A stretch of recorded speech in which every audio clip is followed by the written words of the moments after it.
Hi guys, I'm reading part 2, chapter 6 of The Handmaid's Tale by Margaret Atwood. So let's get started. Chapter 6. Hang on, I can put my bookmark at the back here just so I know when the end of the chapter is. There we go. Now, let's get started.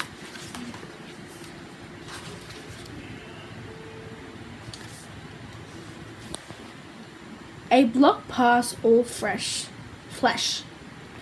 Ofglen pauses as if hesitant about which way to go. We have a choice. We could go straight back, or we could walk the long way around. We already know which way we will take, because we always take it. I'd like to pass by the church, says Offglen, as if piously. All right, I say, though I know as well as she does what she's really after. We walk sedately. The sun is out in the sky. There are white fluffy clouds, the kind that look like headless sheep.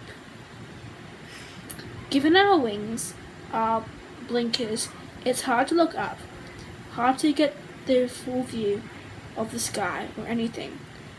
But we can do it a little at a time. A quick move of the head up and down, to the side and back. We have learned to see the world in gasps. To the right, if you could walk along, there's a street that would take you down towards the river.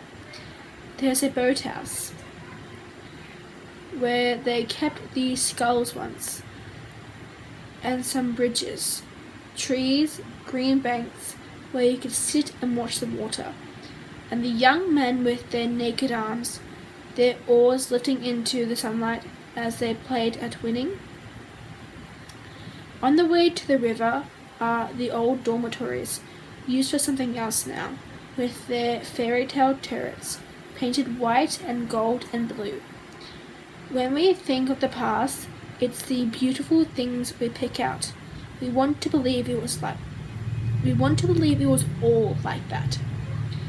The football stadium is down there too, where they hold the men's salvagings, as well as the football games. They still have those. I don't go to the river anymore, or over bridges, or on the subway, although there's a station right there. We're not allowed on. There are guardians now. There's no official reason for us to go down those steps, ride on the trains under the river into the main city. Why would we want to go from here to there? Would we be able to Would we be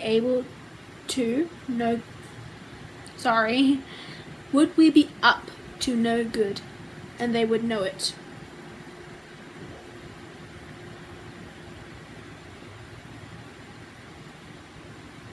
The church is a small one of the first erected here, hundreds of years ago. It wasn't used anymore, except as a museum. Inside it you can see paintings of women in long, sober dresses, their hair covered by white caps, and of upright men, darkly clothed and unsmiling, our ancestors. Admission is free.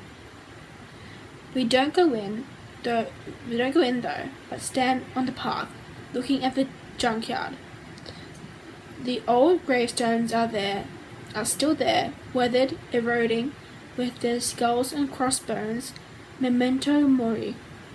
The dull-faced angels, their winged hourglasses, to remind us of the passing of mortal time.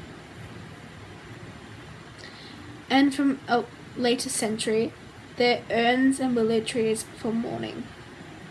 They haven't fiddled with the gravestones or the church either. It's only the more recent history that offends them. Offglen's head is bowed, as if she's praying. She does this every time. Maybe I think there's someone in particular gone for her too. A man, a child, but I can't entirely believe it. I think of her as a woman for whom every act is done for show, is acting rather than a real act. She does such things to look good, I think. She's out to make the best of it. That is what I must look like to her as well. How can it be otherwise? Now we turn our backs on the church, and there is the thing we've in truth come to see, the wall.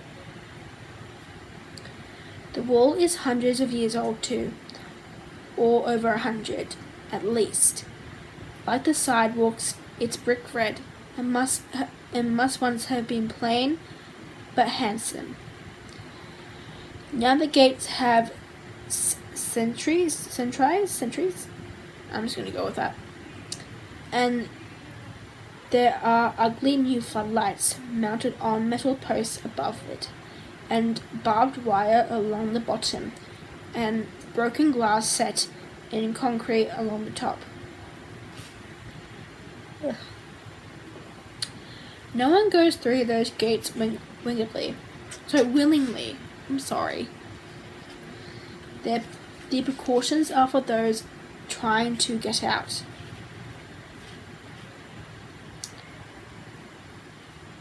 Where am I up to? Sorry, I lost my spots. Hang on. Found it. Though to make it even as far as the wall, from the outside past the electronic alarm system, will be next to impossible. Beside the main gateway there are 6 more bodies hanging by the necks, their hands tied in front of them, their heads in white bags, tipped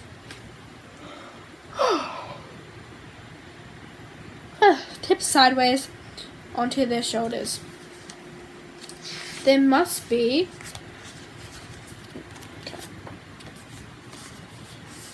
have been a men's salvaging earlier this morning. I didn't hear the bells. Perhaps I've become used to them. We stop together,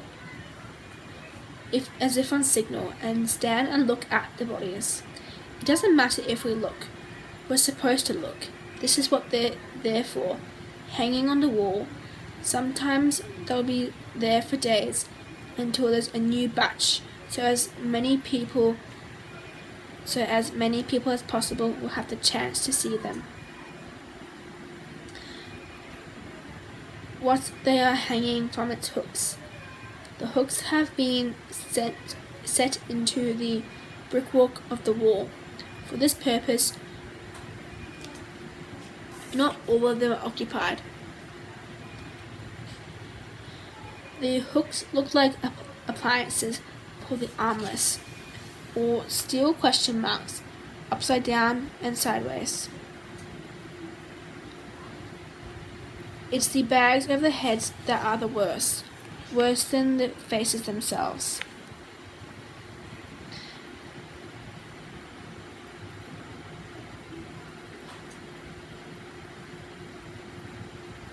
It makes the men look like dolls on which faces have not yet been painted, like scarecrows, which in a way is what they are, since they are meant to scare, or as if their heads are sacks, stuffed with some undifferentiated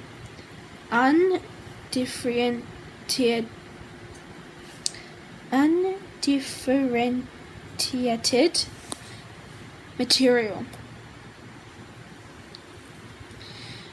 like flour or dough. It's the obvious heaviness of the heads, their vacancy, the way gravity pulls them down, and there's no life anymore to hold them up. Their heads are zeros, though if you look as we are doing, you can see the outlines of the features under the white cloth, like grey shadows. The heads are the heads of snowmen, with the coal eyes and the carrot noses fallen out. The heads are melting, but on one bag there is blood, which has seeped through the white cloth, where the mouth must have been. It makes another mouth, a small red one, like the mouths painted with thick brushes by kindergarten children. A child's idea of a smile. This smile of blood is what fixes the attention, finally. These are not snowmen after all. Sorry. The men wear white coats, like those worn by doctors or scientists. Doctors and scientists aren't the only ones. There are others, but they must have had a run on them this morning. Each has a placard hung around its neck to show why he has been executed. A drawing of a human fetus. Ew. They were doctors then, in the time before, when such things were legal. Angel makers, they used to call them, or was that something else? Look, I'm sorry I'm yawning so much. It's like 11:30 over here. Sorry.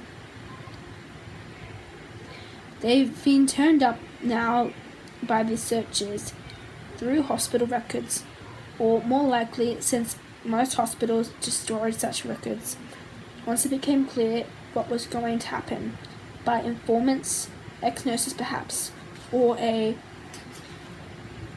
pair of them.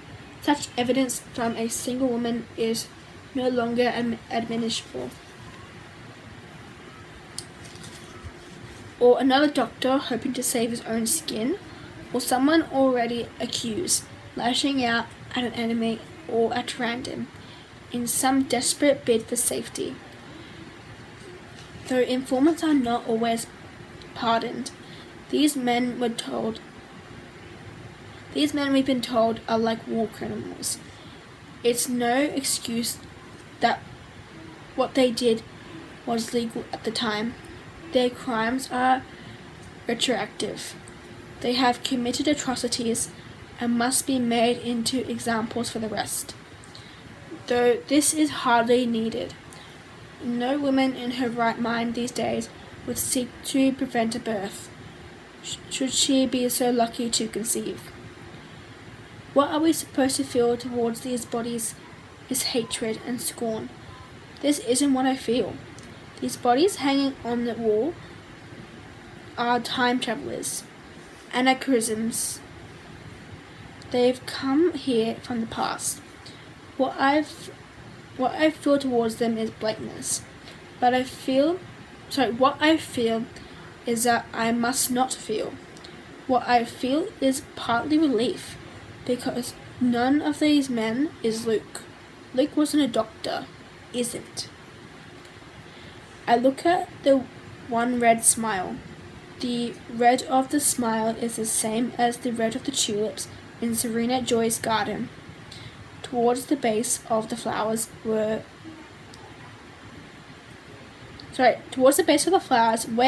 they are beginning to heal. The red is the same, but there is no connection. The tulips are not tulips of blood. The red smiles are not flowers. Neither thing makes a comment on the other. The tulip is not a reason for disbelief in the hanged man, or vice versa. Each thing is a valid and really there. It is through a field of such valid objects that I must pick my way every day and in every way. I put a lot of effort into making such distinctions. I need to make them. I need to be very clear in my own mind.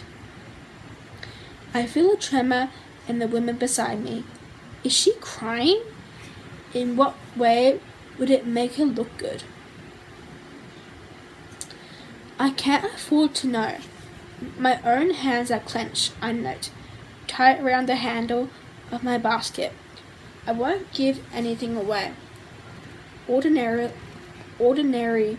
said Aunt Lydia, is what you're used to. This may not seem ordinary to you now, but after a time it will. It will become ordinary. End of chapter 6 and end of part 2. Next episode will be on part 3, chapter 7. Yeah. I found it interesting, the church part, honestly.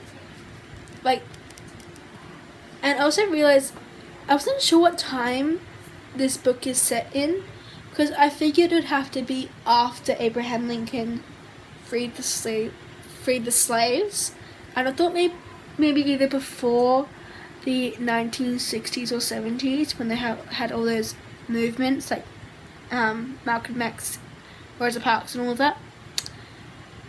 But now I'm not sure, because it said an electronic gate, and even though there was technology coming in, I don't think it would have been around then. So I'm trying to think when it is. This could take place in the modern day, but it's also kind of creepy at the same time as well. I think that this does take place in the modern day, which of course things like this do still happen, but it's weird and creepy to think about. Well, yeah, I'll see you tomorrow. I've blabbed enough. Bye.